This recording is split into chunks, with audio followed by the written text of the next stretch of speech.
Dear listeners, a new day and a new story to discuss. Today, I'm going to tell you a story that interests me. Listen and write down what you think about this situation.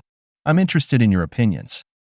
The evening was still, the kind where the air felt thick with unspoken words. I sat on the old oak bench in Nathan's backyard, the one we built together during those carefree college days. The sun was setting, painting the sky in shades of orange and purple, a beautiful backdrop to a conversation I never thought I'd have. Ethan, you've been quiet lately. What's going on, man? Nathan's voice cut through the silence, laced with concern. I looked at him, the setting sun reflecting in his eyes. It's Eliza, I started, my voice barely above a whisper. I feel like there's this distance between us now. Nathan leaned forward, his brows furrowed. Distance? But you two were inseparable. What happened? I sighed, running my fingers through my hair. It's hard to pinpoint. Ever since she got that promotion, things have changed. She's different. In what way? Nathan pressed, his tone gentle. She's always late, always tired. And when she's home, she's there but not really, I explained, the words tasting bitter. Nathan was silent for a moment. Have you talked to her about it? I nodded.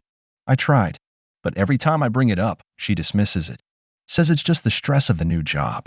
He leaned back, his gaze drifting towards the sky. Maybe it is just that, Ethan. Jobs can take a toll on people. But it's more than that, Nathan, I insisted, my voice growing firmer. It's like she's pulling away from me from us. Our conversations are shallow, and our evenings are filled with silence. Nathan rubbed his chin, deep in thought. And you think there's something she's not telling you? I don't know what to think anymore. It's like I'm living with a stranger, I confessed, the frustration evident in my voice. You know, Ethan, marriage is a roller coaster. There are ups and downs. Maybe this is just a rough patch, Nathan suggested, trying to offer some comfort. I shook my head. This feels different, Nathan. It's like we're on two separate tracks, and I don't know how to bridge the gap. Nathan stood up and placed a hand on my shoulder. Listen, Ethan, you and Eliza have something special. Don't let these doubts cloud what you've built together. Talk to her. Really talk. And remember, I'm here for you, no matter what. I looked up at him, grateful for his support. Thanks, Nathan. I'll try talking to her again. Maybe this time, things will be different. As the night enveloped us, I couldn't shake off the feeling of unease. The conversation with Nathan lingered in my mind, a reminder of the turbulent times that lay ahead. Little did I know, this was just the beginning of a journey that would test the very fabric of my life. The days turned into weeks, and the once bright light of our relationship seemed to dim with each passing moment. It was a gradual change, like the slow setting of the sun, unnoticed until darkness falls. Eliza's promotion had brought more than just a new title and responsibilities. It had ushered in a coldness that seeped into our home, chilling the warmth we once shared. One late evening, as I sat at the dining table surrounded by the remnants of a meal eaten alone, Eliza walked in. Her heels clicked against the hardwood floor, a sound that once heralded joyful reunions, now a metronome to my unease. Another late night? I asked, trying to keep my voice neutral. Eliza sighed, placing her bag on the counter. Yes, the new position is demanding. I didn't expect to stay so late. I stood up, collecting the dishes. I understand it's demanding, but this is becoming a routine, Eliza. We barely spend time together. She poured herself a glass of water, avoiding my gaze. I know, Ethan, and I'm sorry. It's just this project. It's important for my career. I turned to her, desperation seeping into my words. But what about us, Eliza? Our family? Aren't we important too? She finally looked at me, her eyes tired yet defensive. Of course, you are. But I need to do this. For us, for our future. I placed the dishes in the sink, feeling a surge of frustration. It feels like your job is your future, and we're just living in the past. Eliza's expression hardened. That's not fair, Ethan. I'm working hard for all of us. Can't you see that? I leaned against the counter, feeling the weight of our growing disconnect. I see a wife who's increasingly absent. And when you are here, it's like your mind is somewhere else. She took a deep breath, as if bracing herself. I'm trying to balance everything, Ethan. It's not easy. I nodded, my voice softening. I know it's not. But we need to find a way through this. Together. Eliza finished her water and set the glass down. I'll try to come home earlier tomorrow. We can have dinner together, just the two of us. A flicker of hope sparked within me. That sounds great. I miss us, Eliza. I miss what we had. She reached out, touching my hand briefly. I miss us too. Let's make it work. Ethan. As she retreated upstairs, I was left with the dishes and my thoughts. The promise of dinner felt like a lifeline, a chance to reconnect. But deep down, the shadows of doubt lingered, growing with each unanswered question and each unshared moment. The once solid foundation of our relationship was now riddled with cracks, threatening to crumble under the weight of unspoken fears and unsolved mysteries. The night air was heavy with a brewing storm, both outside and within the walls of our home. I sat in the living room, the flickering light of the TV casting shadows across the room, waiting for Eliza to return. The clock ticked past midnight, each chime echoing my growing unease. Our dinner plans had dissolved into another evening of waiting, of wondering. Finally, I heard the familiar sound of Eliza's car pulling into the driveway. My heart raced with a mix of relief and apprehension. As the front door opened, Eliza stumbled in, her steps uneven and her face flushed. My worry quickly turned to alarm. "Eliza, are you all right?" I rushed to her side, steadying her as she swayed slightly. She laughed, a sound that seemed out of place in the tension-filled room. "I'm fine, just a bit too much wine at the office party." I helped her to the couch, my mind racing with questions. "An office party? You didn't mention anything about that." Eliza waved her hand dismissively. "It was a last-minute thing, a celebration for landing a big client. I didn't want to bother you with the details." As I removed her shoes, something caught my eye.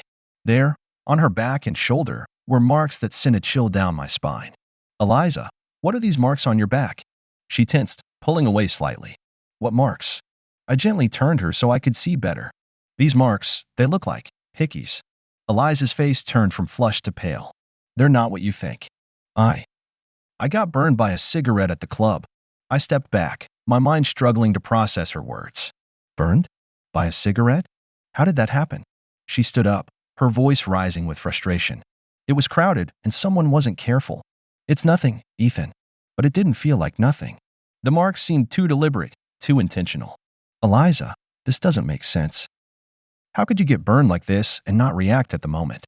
She avoided my gaze, her fingers nervously playing with the hem of her dress.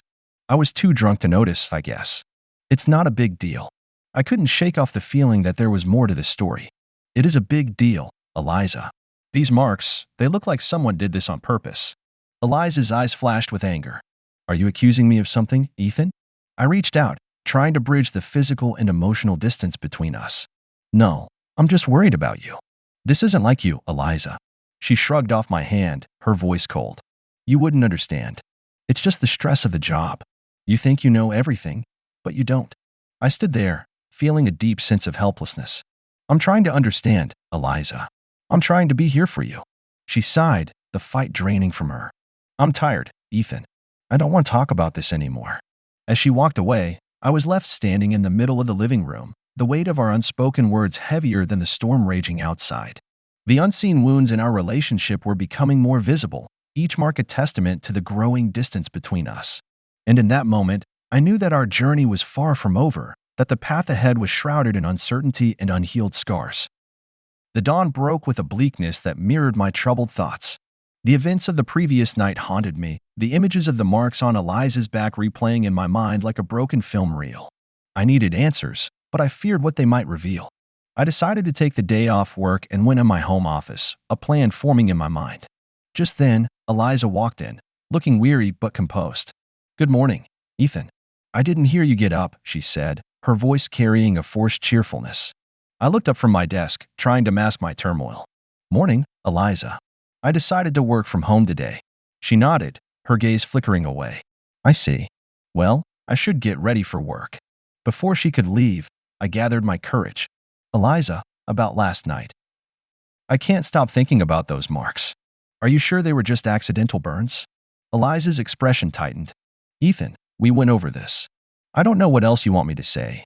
I stood up, my resolve strengthening. "I want the truth, Eliza. Something doesn't add up." She sighed, a hint of irritation in her voice. "Ethan, you're making a mountain out of a molehill. They're just burns. End of story." But it wasn't the end of the story, not for me. As she left the room, I knew what I had to do. I waited until I heard the front door close behind her, then quickly went to our bedroom. Her phone lay on the nightstand, and for a moment, I hesitated. This felt like a violation of her privacy, but my need for answers overrode my reservations. I picked up the phone and tried a few possible passwords. On the third attempt, it unlocked. My heart raced as I opened her messages, my hands trembling. There, in stark black and white, was the confirmation of my fears. Texts exchanged with someone named Mark, full of intimate conversations and plans to meet up. My stomach churned as I scrolled through the messages, each word a dagger to my heart. I heard a noise and quickly placed the phone back. Eliza had forgotten something and returned. She saw me in the room, a question in her eyes. "Is everything okay, Ethan?" she asked, a hint of suspicion in her tone. I forced a smile, my mind racing. "Yeah, just needed to grab a file." "You left your phone." She picked up her phone, her eyes narrowing slightly. "Right. Well, I should go. See you tonight." As she left again, I felt a sense of betrayal wash over me. The woman I loved, the woman I trusted, was living a double life. I spent the day in turmoil, torn between confronting her and seeking advice. In the evening, I went to my brother James' house, needing a confidant. James greeted me with concern. "Ethan, what's going on? You look like you've seen a ghost." I sat down, the weight of the world on my shoulders. "James, I don't even know where to begin. It's Eliza. I think she's having an affair." James' expression turned grave. "What makes you say that?" I recounted the events of the past few days, the late nights, the unexplained marks, and the texts I had found on her phone. James listened intently, his face a mask of sympathy. "Ethan, this is serious. You need to confront her, but be prepared for any outcome." I nodded, a sense of dread settling in. "I know. I just never thought." "I can't believe this is happening." James placed a hand on my shoulder. "Whatever happens, I'm here for you. We'll get through this together." I left James' house with a heavy heart, knowing that the next conversation with Eliza would change everything. The truth was unraveling, thread by thread, and I braced myself for what was to come. The unraveling truth was not just about her infidelity, but also about the fragility of trust and the harsh reality of betrayal. The day had settled into an uneasy calm, like the deceptive stillness before a storm. I sat at our kitchen table, the evidence of Eliza's betrayal heavy in my heart. My hands trembled slightly as I heard the sound of her key turning in the lock. She entered, her face weary, unaware of the storm that was about to break. "Ethan, you're home early," she remarked, a flicker of surprise crossing her face. I took a deep breath, my voice steady but cold. "We need to talk, Eliza." A shadow of concern passed over her features. "Talk about what?" I stood up, the weight of my words palpable in the air. "About us, Eliza. About the truth." She set down her purse, confusion etched on her face. "What truth?" I pulled out my phone, displaying the messages I had found. "This truth. The messages, the plans to meet him." "Who is Mark, Eliza?" Her face drained of color, her eyes darting to the screen and then away. "Ethan, I can explain." "Explain." My voice rose, a mix of anger and pain. "How do you explain betrayal?" She took a step towards me, her voice trembling. "It's not what you think. I was just talking to an old friend." I shook my head, disbelief and sorrow battling within me. "Talking? Is that what you call it?" "It's clear what's been going on, Eliza." Eliza's eyes filled with tears, her composure breaking. "Ethan, please. It was a mistake. A horrible mistake." "A mistake?" I echoed, my heart breaking. "You call this a mistake?" She reached out, her hand trembling. "Ethan, I'm sorry. I never meant to hurt you. It just happened." I stepped back, her touch like fire to my skin. "It just happened? You destroyed our marriage, Eliza. You destroyed our family." Her sobs filled the room, a stark contrast to my numbing heartache. "I don't know what to say, Ethan. I'm so sorry." "Sorry doesn't change what you did," I replied, my voice hollow. "It doesn't erase the lies, the deceit." She wiped her tears, desperation in her eyes. "What can I do, Ethan? Tell me what to do to fix this." I looked at her, the woman I had loved, now a stranger before me. "I don't think this can be fixed, Eliza. Not after this." She fell to her knees, her cries echoing off the walls. "Please, Ethan, don't say that. We can get through this. We can try counseling, anything." I shook my head, the finality of the situation sinking in. "I can't, Eliza. How can I trust you again? How can we go back to what we were?" Her pleading gaze met mine, a silent cry for forgiveness. But the damage was done, the trust shattered beyond repair. "I need time, Eliza. Time to think, to understand how we got here," I said, my voice breaking with each word. She nodded, a broken figure on the kitchen floor. "I'll do whatever it takes, Ethan. I'll give you all the time you need." I turned away, the sight of her too painful to bear. I'll be in the guest room. We'll talk more tomorrow. As I walked away, the reality of our situation hit me. Our marriage, once a beautiful tapestry, was now unraveled, torn apart by secrets and lies. The fall was swift and brutal, leaving nothing but the remnants of a love that once was. The morning light seeped through the curtains of the guest room, casting a soft glow on the walls, a stark contrast to the turmoil within me. I lay there, staring at the ceiling, the events of the previous night replaying in my mind, each detail sharp and unyielding. I heard a gentle knock on the door. "Ethan?" Eliza's voice, hesitant and fragile, broke the silence. "Come in," I managed to say, my voice barely above a whisper. The door opened slowly, and Eliza stepped in, her eyes red from crying. "Ethan, I made breakfast. I thought we could eat together, talk." I sat up, rubbing my face. "I'm not hungry, Eliza, but we can talk." She sat at the edge of the bed, her hands clasped tightly in her lap. "Ethan, I want to make things right. I'll do anything." I looked at her, the pain and betrayal still fresh. "How, Eliza? How can we undo what's been done?" She swallowed hard, her voice trembling. "I don't know, but I want to try. I'll leave my job, cut all ties with Mark. Please, let's not end this." I sighed, the weight of her words heavy on my heart. "Eliza, it's not just about ending things with him. It's about us, what we had. It's broken now." Her tears flowed freely, each drop a testament to the pain we both felt. "I know I hurt you, Ethan, but I still love you. I always have." I stood up, pacing the room as I tried to gather my thoughts. Love isn't just about words, Eliza. It's about trust, respect. And I don't know if I can find that again with you. She reached out, her hand stopping midair. "Can we at least try counseling? Maybe they can help us." I stopped, considering her words. "I'll think about it, Eliza. But I need space right now. Space to process everything." She nodded, wiping her tears. "Okay, Ethan, take all the time you need. I'll be here, waiting." As she left the room, I felt a deep sense of loss. The woman I loved, the life we built together, was now shrouded in doubt and hurt. The days passed in a blur, each one a cycle of pain and reflection. I met with a counselor, alone at first, to sort through my feelings. The sessions were hard, dredging up emotions I had buried deep inside. Eliza and I started attending sessions together, a tentative step towards understanding and healing. The counselor was gentle but firm, guiding us through the tangled web of our emotions. "Ethan, do you believe there's a path forward for you too?" the counselor asked in one of our sessions. I looked at Eliza, her hopeful gaze meeting mine. "I don't know. Part of me wants to believe we can overcome this, but another part feels like it's already over." Eliza's voice broke as she spoke. "I know I've caused so much hurt, Ethan, but I'm willing to fight for us, for our family." The counselor nodded. "It's a journey, not a destination. Healing takes time, and it's okay to not have all the answers right now." I left each session feeling drained but a little more hopeful. Hopeful that, even if our marriage didn't survive, we would come out of this stronger, more self-aware. Eliza and I started talking more, not just about the affair but about us, our hopes, fears, and dreams. It was painful, but also cathartic, a slow mending of the frayed edges of our relationship. But as we navigated this path of healing, I couldn't shake the feeling of loss. Loss of trust, of the future we had envisioned together. And in those moments of doubt, I wondered if the love we had was enough to rebuild what was lost.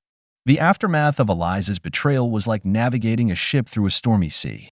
There were moments of calm, but also waves of anger and sadness that threatened to capsize us. Yet, through it all, there was a glimmer of hope, a chance for acceptance, and maybe, just maybe, a new beginning.